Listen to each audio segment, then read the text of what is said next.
வணக்கம். Seetha's pages super singer junior 11 July 25th Saturday அன்னைக்கு episode 23rd. So இது வந்து செலிப்ரேட்டிங் ஜானகி அம்மா அப்படின்னு நம்ம பார்த்துட்ருக்கோம். வரிசையாக பாரதி ராஜா, பாக்கியராஜ், அதுக்குள்ளே ஜானகி அம்மா. ஸோ இப்போ ஜானகி அம்மாவை செலிப்ரேட் பண்ணுற ரவுண்டு இது ரொம்ப அவசியமான ஒரு ரவுண்டு. ஜானகி அம்மா பாட்டுனாலே நம்ம எல்லாருக்குமே தெரியும். அவங்க வந்து ஒரு என்ன சொல்கிறது, அந்த காலத்துலேருந்து இந்த காலம் வரைக்குமே ரொம்ப ட்ரெண்டியாகவே பாடிட்டு இருந்தவங்க.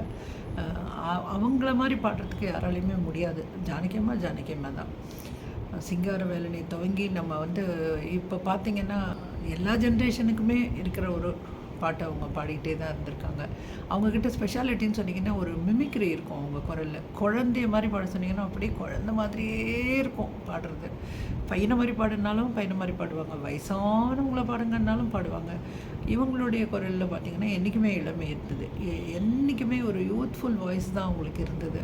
கடைசி வரைக்குமே ரொம்ப அழகான பாடல்களை தான் கொடுத்துட்டு அவங்க மறைஞ்சிருக்காங்க. ஸோ அவங்க மறைஞ்சாலும் அவங்களுடைய பாடல்கள் நிச்சயமாக என்னென்னைக்குமே நிற்கும் அப்படின்றது நம்ம எல்லாருக்குமே தெரியும்.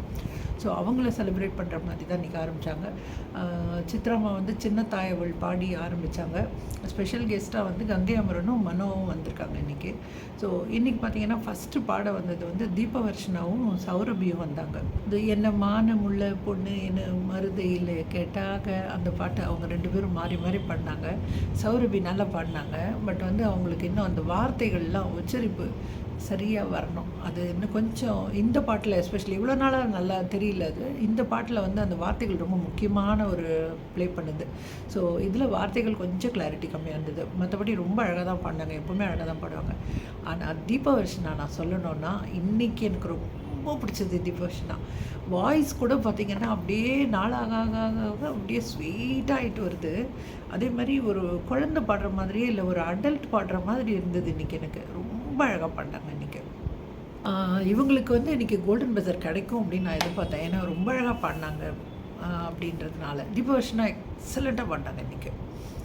ஸோ ஆனால் இவங்களுக்கு கோல்டன் பஸர் கொடுக்கல, பட் நல்ல பாராட்டு கிடச்சிது. ஸோ இமான் சொன்னது தான் எனக்கு வந்து ரொம்ப ஆப்டாக இருந்தது. அவர் வந்து தீபவர்ஷனா நாடா கண்ணு உனக்கு எக்ஸ்ப்ரெஷன் குயின்னே பேர் வச்சிடலாம் போட்டிருக்கு, ரொம்ப எக்ஸ்ப்ரெஷன் ரொம்ப அழகாக வருது அவனுக்கு அப்படின்னு ரொம்ப பாராட்டினார். ஸோ அதுதான் எனக்குமே ரொம்ப நல்லா இருந்தது இன்றைக்கி எக்ஸ்ப்ரெஷன் அவங்கள்ட்ட. அடுத்தது வந்து பஃபினா அண்ட் விஷ்ணு வந்தாங்க. இவங்க வந்து சந்தன காற்றே செந்தமிழ் ஊற்றே அந்த பாட்டு பாடினாங்க. எப்போவுமே சொல்கிற மாதிரி பஃபினாவோட வாய்ஸ் வந்து ரொம்ப ரொம்ப ரொம்ப ஸ்வீட்டாக மாறிடுச்சு. ரொம்ப ஸ்வீட்டாக இருக்குது. இன்றைக்கும் ரொம்ப நல்லா இருந்தது. அதே மாதிரி விஷ்ணு வந்து நான் நடுவில் வந்து கொஞ்சம் சரியாக பண்ண மாட்டேன்றாரே அப்படின்னு வருத்தப்பட்டுட்டு இருந்தேன். நல்ல பொட்டென்ஷியல் இருக்கேன்னு. இன்றைக்கி ரொம்ப ஜஸ்டிஃபை பண்ணார். ரொம்ப அழகாக பண்ணார் இன்றைக்கி. உண்மையாக சொல்லணுன்னா சங்கதிகள்லாம் ரொம்ப அழகாக பண்ணார். பஃபினா வந்து தானே இழுக்கும் பொழுது சித்ரா அப்படியே ஒரு சந்தோஷப்பட்டு ஒரு ரியாக்ஷன் கொடுத்தாங்க. ரொம்ப நல்லா பாடுறாங்கன்றது, ரெண்டு பேருமே நல்லா பாடினாங்கன்ற ரியாக்ஷன்ஸ் ரொம்ப நல்லா வந்தது. அது பாராட்டும் பொழுதும் சொன்னாங்க ரொம்ப கஷ்டமான பாட்டு, ரெண்டு பேரும் ரொம்ப நல்லா பாடினீங்கன்னு சொன்னாங்க. இவங்களுக்கும் கொடுக்கல, கோல்டன் கொடுக்கல. பட் ரெண்டு பேருமே என்னை பொறுத்தவரையிலையும் இது ரொம்ப ரொம்ப ஒரு ப்ரொஃபஷ்னலாக இருந்தது. ரெண்டு பேரும் ரொம்ப அழகாக பாடினாங்க.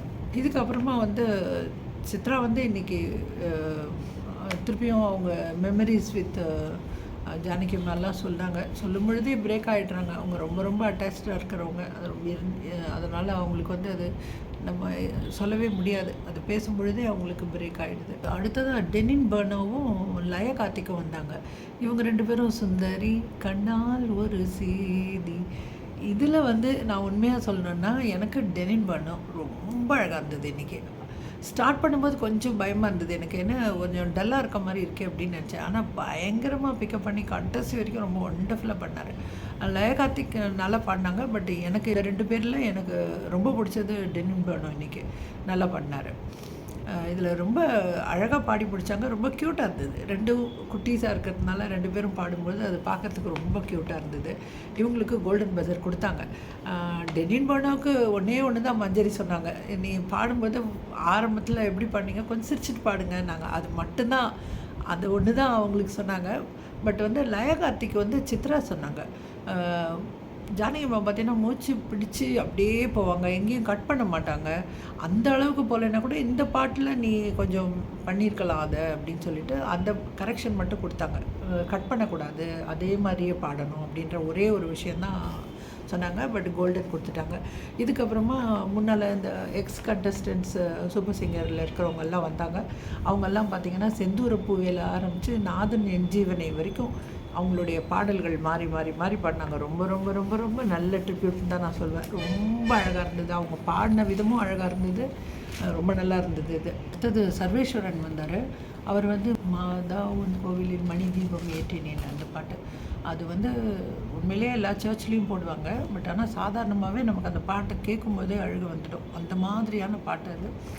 அந்த பாட்டை வந்து சர்வேஸ்வரன் வாய்ஸில் கேட்கும்பொழுது இன்னுமே நமக்கு ரொம்ப கலங்கிடுது. எனக்கு உண்மையாலுமே கண் கலங்கிடுச்சு. ரொம்ப அழகாக பண்ணார், ரொம்ப அழகாக பண்ணார். எல்லாருமே ரொம்ப பாராட்டினாங்க. இதுதான் இன்றைக்கி பர்ஃபார்மன்ஸ் இவ்வளோ தான்.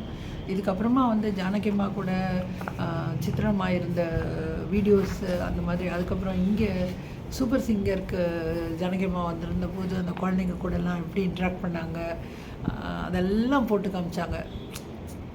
அவங்க வந்து எவ்வளோ ஒரு குழந்த மாதிரி எல்லாருக்கூடையும் பழகுறாங்க அப்படின்றத பார்த்தா நமக்கே ஒரு மாதிரி இருக்கு. அவங்க கூடயே இருந்தவங்க அவங்கள மிஸ் பண்ணுறதுன்றது சொல்லவே முடியாது. கங்கைமரன் அழுதுட்டார், இந்த பாட்டை கேட்ட உடனே அழுதுட்டார். அந்த பாட்டை பாடிட்டு ஜானகி அம்மா ரெக்கார்டிங் அப்போ அந்த பாட்டை முடித்த உடனேயே ரொம்ப அழ ஆரம்பிச்சிட்டாங்க அப்படின்னு சொன்னார். கண்ட்ரோலே பண்ண முடியல. நாங்கள் பாட்டை பாடி முடித்த உடனே ஒரு தரம் கேட்போம், அதை கேட்குறதுக்கு கூட முடியாமல் அவங்க அழுதுகிட்டே இருந்தாங்க. அப்புறம் ரொம்ப கன்சோல் பண்ணி தான் அவங்கள திருப்பி கேட்க வச்சோம் இந்த பாட்டை. ஆனால் அழுதுகிட்டே தான் இருந்தாங்க, கண்ட்ரோலே பண்ண முடியாமல் அப்படின்னு சொன்னாங்க. அது உண்மையிலேயே அதுக்கப்புறமாவும் நம்ம எல்லாருமே அந்த பாட்டு கேட்கும்போது அழுதுகிட்டே இருக்கிற மாதிரி தான் இருக்குது அந்த பாட்டு.